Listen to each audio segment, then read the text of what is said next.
श्री शिवाय नमस्तुभ्यम, हर हर महादेव, जय महाकाल, जय श्री कृष्णा। कैसे हैं आप सभी लोग? देखिए, हम सबको पता है 26 अगस्त 2024 को पड़ रही है श्री कृष्ण जन्माष्टमी का दिन, और इस दिन 31 सालों के बाद में ऐसे 6 दुर्लभ योग बन रहे हैं जो कि इससे पहले कभी भी नहीं बने। साथ ही साथ एक महायोग जो कि सोमवार की अष्टमी का योग बन रहा है। पूज्य गुरु जी ने कहा, आपकी बड़ी से बड़ी कामना, बड़ी से बड़ी इच्छा, बड़े से बड़े रोग कि जो भी समस्या होती है वो सारी समस्याएं खत्म हो जाती है। मात्र एक तुलसी की डंडी और एक पत्ते से आपको ये उपाय करना है। जीवन में मान, सम्मान, पैसा, आपकी बड़ी से बड़ी कामना भी जरूर पूरी होगी। पूज्य गुरु जी की कथा से सुनकर के और समझ करके पूरे उपाय को बड़े ही आसान भाषा में आपको बताऊंगा, परंतु उससे पहले आप सबसे एक छोटी सी प्रार्थना। जो लोग पहली बार आए हैं, चैनल को सब्सक्राइब जरूर कीजिएगा और वीडियो को लाइक करके देव आदिदेव महादेव का कोई सा भी प्यारा नाम कमेंट बॉक्स में लिखना मत भूलिएगा। इस पूरे वीडियो में हम 3 महा उपायों के बारे में बात करेंगे जो कि आपकी समस्त कामनाओं की पूर्ति के लिए होंगे, और जो चौथा उपाय पूज्य गुरु जी ने खास करके उन सभी माताओं बहनों के लिए बताया जिनके घर में अगर कोई जोड़ा है पति पत्नी का, जिनके बीच में लड़ाई झगड़े बहुत ज्यादा होते हैं, क्लेश बहुत ज्यादा होते हैं, तो वो लोग इस उपाय को जरूर करें। सबसे पहले बात करते हैं पहले वाले उपाय की। पहला वाला जो उपाय है, पूज्य गुरुजी ने कहा कि अगर आपको आपके जीवन में मान सम्मान की वृद्धि करनी है, आप चाहते हैं कि जिस जगह पर आप रहते हैं वहां पर आपका मान सम्मान हो, आपको ख्याति प्राप्त हो, सब लोग आपकी इज्जत करें, है ना, तो ये वाला उपाय करना मत भूलिएगा। साथ ही साथ यहां तक कहा कि अगर आपके शरीर में किसी भी तरीके की कोई बीमारी है, कोई रोग है, तो इस वाले उपाय को इस कृष्ण जन्माष्टमी के दिन आपको करना ही करना है। 2 दिन पहले मैं इस उपाय को बता रहा हूं ताकि आप अच्छे से इस उपाय को कर पाएं। ठीक है, इसके लिए आपको क्या करना है, देखिए, आप सभी के घरों में तुलसी जी का गमला तो होगा ही होगा, ठीक है ना। आपको क्या करना है, तुलसी जी के गमले में से कोई पत्ती नहीं तोड़ना, कुछ भी नहीं तोड़ना है। उसके नीचे जो भी सूखी तुलसी की डंडियां हो, है ना, तो या सूखी तुलसी की जड़ मिल जाए वो ले लेना है, और उसे लेकर के आपको क्या करना है, किसी भी पत्थर के ऊपर उसे घिस लेना है। जो तुलसी जी की जड़ या तुलसी की डंडी को घिस करके जो चंदन निकलता है, इसे ही हरी चंदन कहा जाता है। इसी चंदन से आपको ये उपाय करना है।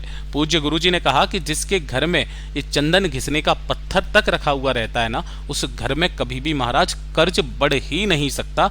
इतना अद्भुत और अचूक उपाय है पूज्य गुरु जी का, जो शिव महापुराण के अंदर वर्णित है। आपने ये जो हरी चंदन बनाया है, इसी हरी चंदन को आपको अपने नहाने की बाल्टी में डालना है। ठीक है, कब? कृष्ण जन्माष्टमी के दिन जब आप स्नान करेंगे तो इस हरी चंदन को आपको इसी वाली जल की बाल्टी में डाल देना है, और 2 से 4 बूंदे गंगा जल की इसके अंदर जरूर मिला लेना। और भगवान श्री हरिनारायण विष्णु जी का जो मंत्र है, मूल मंत्र, ओम नमो भगवते वासुदेवाय नमः, इस मंत्र का स्मरण करते हुए आपको इसी जल से स्नान कर लेना है। पूज्य गुरु जी ने कहा, आपके शरीर के सारे रोग तो दूर होंगे ही होंगे, कष्ट तो दूर होंगे ही होंगे, आपकी मान सम्मान में भी वृद्धि होगी। और अगर आप इस तरीके से हरी चंदन नहीं मिला सकते, पूज्य गुरु जी ने कहा, तुलसी जी की एक छोटी सी सूखी हुई डंडी आपको लेनी है। ठीक है, डंडी ले लोगे और इसी डंडी को आपको इसी जल के अंदर 21 बार घड़ी की सुई की दिशा में घुमा लेना है। कितनी बार घुमाना है आपको यहां लिख देता हूं, 21 बार आपको घुमाना है। और 21 बार घुमाने के पश्चात इसी जल से जो व्यक्ति स्नान कर लेता है, अगर आपके परिवार में कोई व्यक्ति जिसके शारीरिक किसी भी तरीके की कोई समस्या, कोई बीमारी है, वो मात्र इसका स्नान भी कर लेता है, उसके शरीर के सारे रोग खत्म होते हैं, उसके मान सम्मान में वृद्धि होती है, उसके ऐश्वर्य में वृद्धि होती है। पूज्य गुरु जी का बहुत अद्भुत और अचूक उपाय है, जरूर कीजिएगा। अब बात करते हैं दूसरे वाले उपाय की, जो कि आपको इस कृष्ण जन्माष्टमी के दिन करना ही करना है। और ये जन्माष्टमी कोई आम जन्माष्टमी नहीं है, इस दिन सोमवार की अष्टमी का महायोग भी बन रहा है। पूज्य गुरु जी ने कहा कि जो सोमवार की अष्टमी का योग होता है, ये शिव और पार्वती के मिलन का होता है, और जब जन्माष्टमी और सोमवार का मिलन होता है, तब हरि और हर के मिलन का दिन होता है। इस दिन आपकी बड़ी से बड़ी कामनाएं, बड़ी से बड़ी इच्छाएं पूरी जरूर होती है। पूज्य गुरु जी ने कहा, आपके घर में सुख शांति नहीं है, बिल्कुल भी समृद्धि नहीं है, धन नहीं आ रहा, कर्ज नहीं पड़ सकता कभी भी इस वाले उपाय को करने से। और अगर आप किसी विशेष मनोकामना पूर्ति के लिए इस उपाय को करते हैं तो आपकी वो कामना जरूर पूरी होती है। आपको क्या करना है, तुलसी जी की 7 डंडियां लेनी है, ऐसी छोटी छोटी सूखी हुई, है ना, 7 डंडियां आपको तैयार कर लेनी है। इन्हीं 7 डंडियों का आपको एक बंडल टाइप से बना लेना है, कुछ इस तरीके से। बना लोगे और इसके ऊपर आपको इन सभी को बांध देना है। हो सके तो जो मोली या कलावा होता है उससे आपको इन्हें अच्छी तरीके से क्या कर देना है, लपेट देना है। इन सभी डंडियों को ऐसे लपेट देना। क्या करना है इसकी आपको बनानी होगी बाती। जैसे रुई की बाती बनाते हैं ऐसे आपको तुलसी जी की 7 लकड़ियों की बाती बनानी है। ठीक है, एक आपको दीपक लेना है। ये जो दीपक होगा मिट्टी का होगा। इसके अंदर आपको भरना होगा शुद्ध गाय का घी। इस चीज का ध्यान रखना। किसका? गाय का घी भरना इसके अंदर। और जो आपने बत्ती बनाई है उसे भी आपको इस गाय के घी में ही अच्छी तरीके से डुबो करके और इस तरीके से बत्ती लगा लेनी है। किसकी? तुलसी दल का दीपक आपको बनाना है।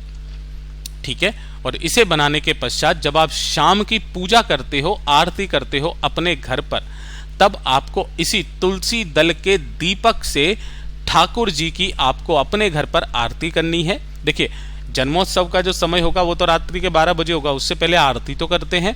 तो जब आप आरती इनकी करोगे ना, तो वो आरती आपको तुलसी दल के दीपक से करनी है। अपनी मनोकामना बोल करके पूज्य गुरु जी ने कहा, फिर चाहे कितनी भी बड़ी आपकी कामना क्यों ना हो, पूरी होकर के ही रहेगी। पूज्य गुरु जी का बहुत अद्भुत और अचूक उपाय है, जरूर कीजिएगा। बात करते हैं तीसरे वाले उपाय की। तीसरा वाला उपाय पूज्य गुरु जी ने बताया कि अगर आपके जीवन में एक के बाद एक दुख, एक के बाद एक कष्ट, एक के बाद एक परेशानी आती चली जा रही है, आपके दुख के आंसू सूखने का नाम नहीं ले रहे हैं, पूज्य गुरु जी ने कहा शारीरिक संबंधित किसी भी तरीके की कोई समस्या है, कोई कष्ट है, तो इस वाले उपाय को करना मत भूलिएगा। आपको क्या करना होगा? 9 कुंवारी कन्याओं को एक चीज दान में देनी है आज के दिन। कौन सी चीज है वो? आपको 9 अलग अलग दोनों में थोड़ा सा माखन लेना है ना, और थोड़े से आपको मिश्री के दाने लेने हैं। तो जो एक दोना आप बनाओगे, इसके अंदर आपको सबसे पहले माखन, उसके ऊपर मिश्री और एक तुलसी का पत्ता रख करके, इस तरीके से एक तुलसी का पत्ता उसके ऊपर से रख करके 9 कुंवारी कन्याओं को इस कृष्ण जन्माष्टमी के दिन आपको दान में देना है। और जब आप उन्हें भोग स्वरूप में या फिर उन्हें खाना खिला रहे हो, उस समय पर आप दे रहे हो, तो आपको भगवान श्री हरि नारायण विष्णु जी से यही कामना करनी है कि हे भगवान, मेरे जीवन के जितने भी दुख कष्ट परेशानियां हैं, इन सभी को खत्म कीजिए। आपका ये दास आपसे यही कामना करता है। इतना सी कामना करना। कृष्ण जन्माष्टमी के दिन ये माखन मिश्री का जो आप दान करते हो, भोग लगाते हो ना, आपके जीवन के सारे कष्टों को खत्म करता है। बात करते हैं चौथे वाले उपाय की, जिसके लिए आप वेट कर रहे थे।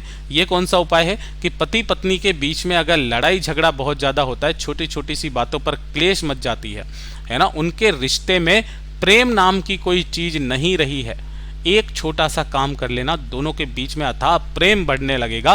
और जहां पर प्रेम की बात आती है तो सबसे पहले भगवान श्री कृष्ण और राधे रानी मैया का प्रेम ही नजर आता है। पूरी दुनिया में सबसे पवित्र प्रेम जो माना गया है, इन दोनों का ही माना गया है।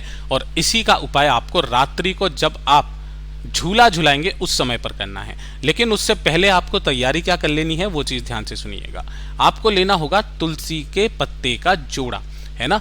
ऐसा जोड़ा आपको चाहिए जिसमें एक साथ 2 तुलसी के पत्ते लगे हुए रहे, है ना। जैसे कि एक ये हो गया और इसी में ऐसे करके जुड़ा हुआ रहे। जुड़ा हुआ तुलसी के पत्ते का जोड़ा आपको लेना है। ठीक है, जब आप रात्रि को कान्हा जी को झूला झुलाएंगे, है ना, सबके घरों में करते हैं ऐसा। रात्रि को जब आप कान्हा जी को झूला झुलाएंगे, उससे पहले अपना नाम और गोत्र बोलकर, दोनों पति पत्नी अपना नाम और गोत्र बोल करके उस तुलसी के पत्ते के जोड़े को आपको श्री कृष्ण जी के चरणों में रखना है। रख करके दोनों को एक साथ इन्हें झूला झुलाना है, मन में बस यही कामना करते हुए कि हम दोनों के बीच में जो भी लड़ाई झगड़े हैं, क्लेश हैं, दोनों के बीच का जो प्रेम खत्म हो गया है, ये सारी समस्याएं खत्म कीजिए हे भगवान। बस मेरी कामना यही है। इस दिन जन्माष्टमी के दिन किया गया ये वाला जो उपाय है ना, दोनों के बीच में जीवन भर के लिए प्रेम रस के तत्व को भर देता है। पूज्य गुरु जी के सभी उपाय बहुत ही ज़्यादा खास और अद्भुत है, जरूर कीजिएगा। वीडियो पसंद आए तो लाइक जरूर करना, चैनल को सब्सक्राइब जरूर कीजिएगा। मैं आपसे मिलता हूँ अगले वीडियो में, तब तक के लिए ओम नमः शिवाय, जय महाकाल।